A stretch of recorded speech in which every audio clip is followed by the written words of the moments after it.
Lover's Moon, a novel by Mark Leslie and Julie Strauss. Read by the authors.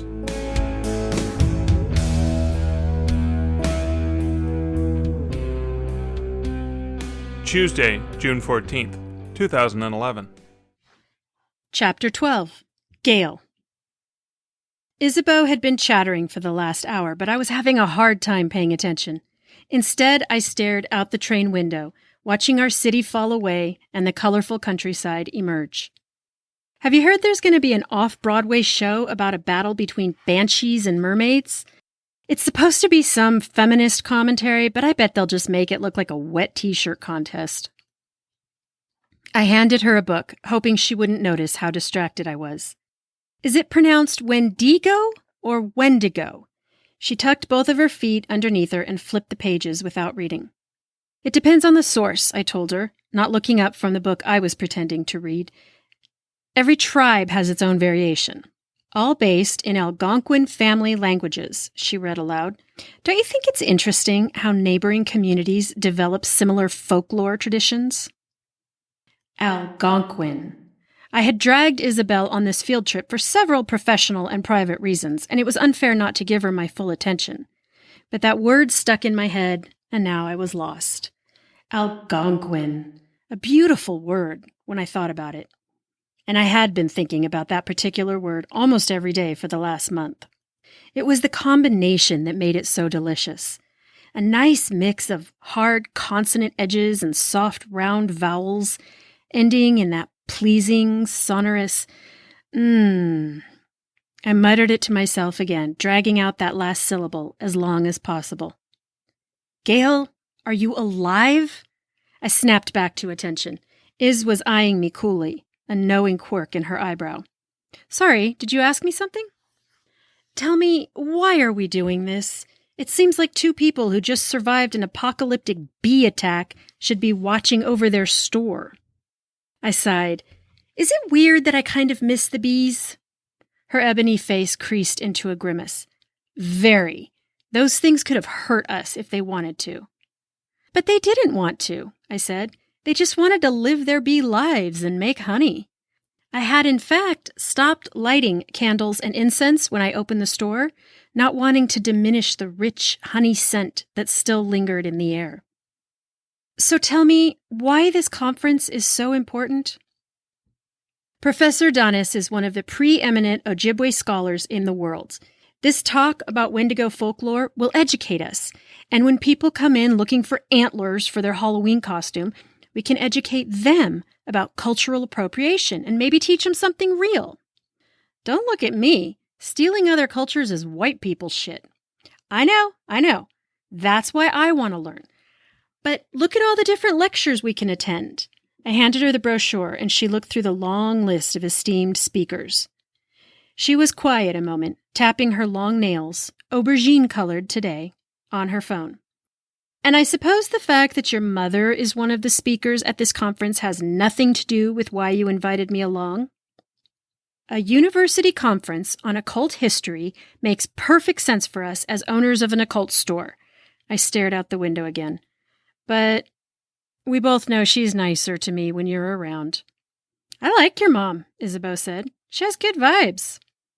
I know you do, and I love that about you. I reached across the little table separating us and squeezed her hand, but you also didn't grow up with her. Dorina Summers would find something to criticize about me the second I stepped off the train, and her criticism would not stop for the remainder of this week. That was one prediction I could make. She would point out that I was wasting my spiritual potential or serving the patriarchy through capitalism or some other nonsense. She'd compliment Isabeau, a woman with the exact same job I had, but who apparently made her life decisions from within her feminine genius. Or something like that. I was already exhausted. I turned to watch the scenery moving quickly past the train window. The grays of Manhattan were changing to the saturated greens of Connecticut on our way to Rhode Island. This conference was one of my favorite annual excursions, and I was glad to have Isabeau with me this year. Soon we'd spot the vibrant red maples that I loved so much, and that sight alone would be worth the train fare. Just looking at them cheered me up. Every time I saw one, I took pictures and imagined living in a house painted crimson from top to bottom. I'd always wanted to bring a red maple leaf to a paint store and ask for an exact match. Better yet, maybe someday I'd collect thousands of leaves from the trees on my imagined property and just glue them to the walls. I could live in Rhode Island, I said.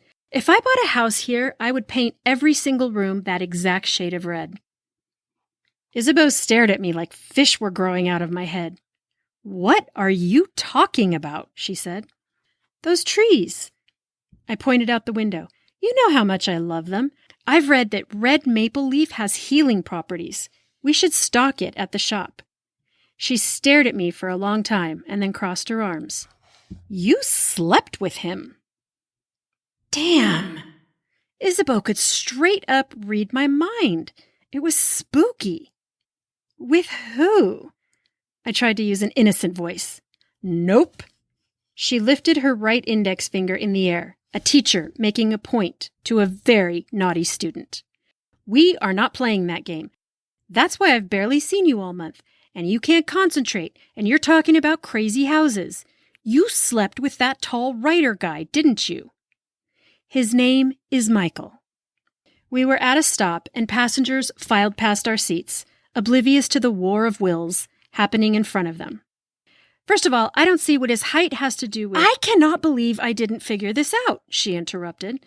Now she stared out the window, even though there was nothing much to look at except a dull station. I knew better than to pressure her into talking. Finally, she relented and turned back to me. You may as well tell me. Well, what do you want to know? Again, my voice was overly polite, and she narrowed her eyes. I was being cagey. She wanted to know everything.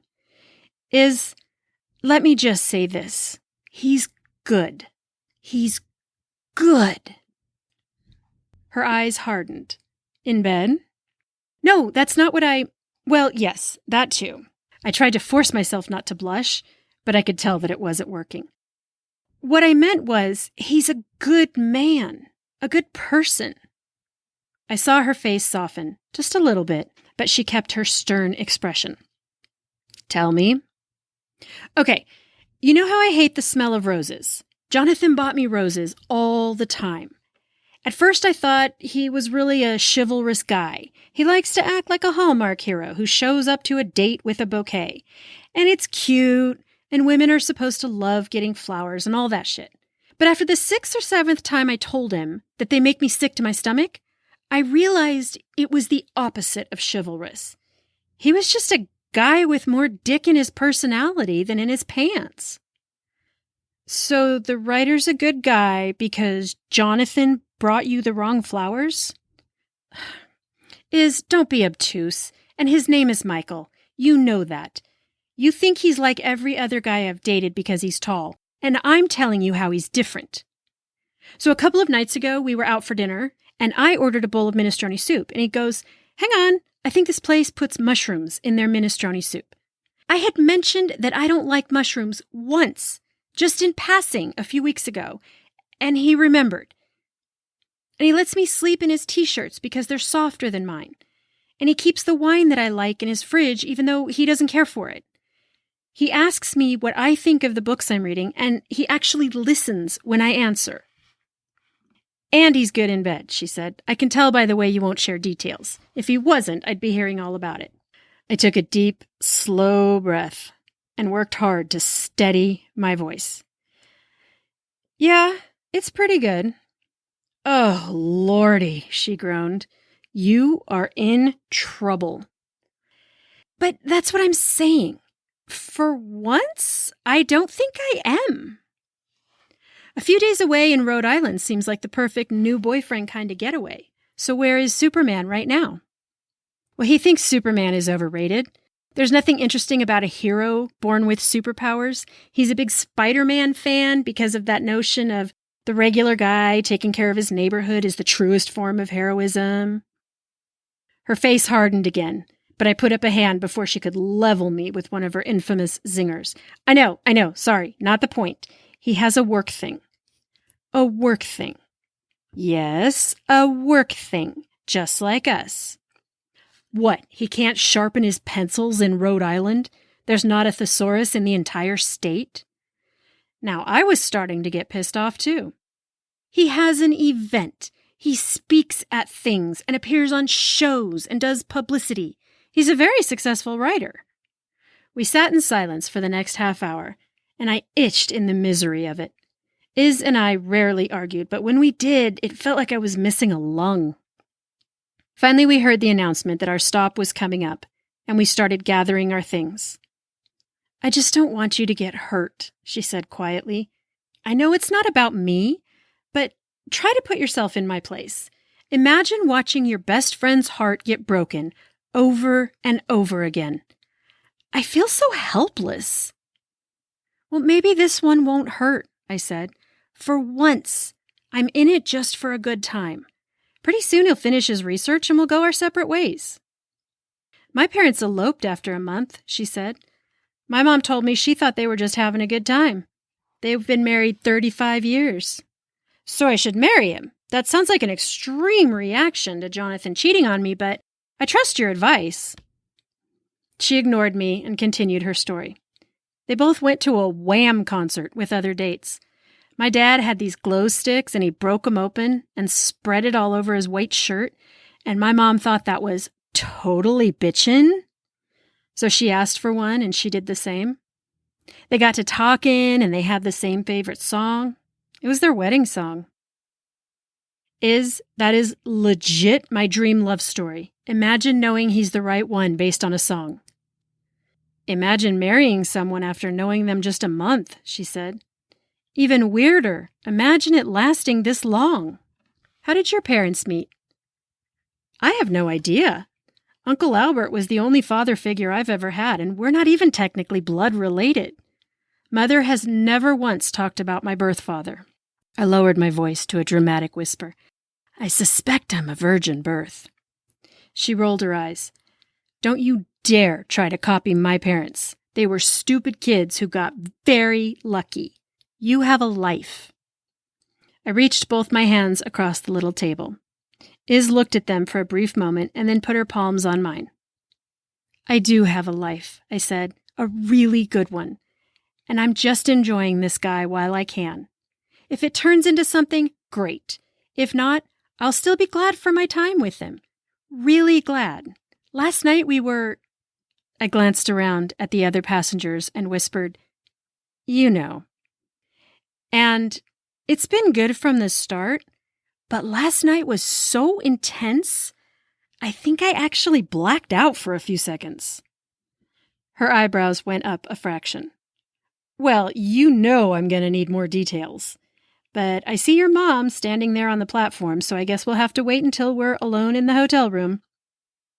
I looked out the window and saw my mother standing there, her salt and pepper hair spilling down to her waist, her skirts so voluminous that they rustled every time a passenger walked by. Despite the flowing madness of her crazy clothes, she held her head as erect as a ballet dancer, and her steely black eyes had already locked on me. I smiled and waved, but she only nodded in return. I wished I had the kind of mom I could talk to about my new boyfriend. Not that he was a boyfriend, but I wish she was the type of mom who would ask to see pictures of him and agree that he was very handsome. She'd never been all that interested in my love life, and the few that she met, she nearly reduced to tears. Fortunately, I had Iz, who would gossip with me for hours. "I promise I will give you all the details you want. I have big details. Huge." I held my hands out, palms facing each other, and waggled my eyebrows lasciviously. That finally got her to laugh. "But first, we get to go learn about ancient cannibals." "Wait, what? Wendigos are cannibals?" "I wasn't talking about Wendigos," I said, darting a glance at my mother. "But yes, we'll learn about them too." I took a deep breath and ran my hand over my hair, trying to smooth it to a decent style, before her critical gaze, and I forced a smile so phony I could practically taste blood on my lips.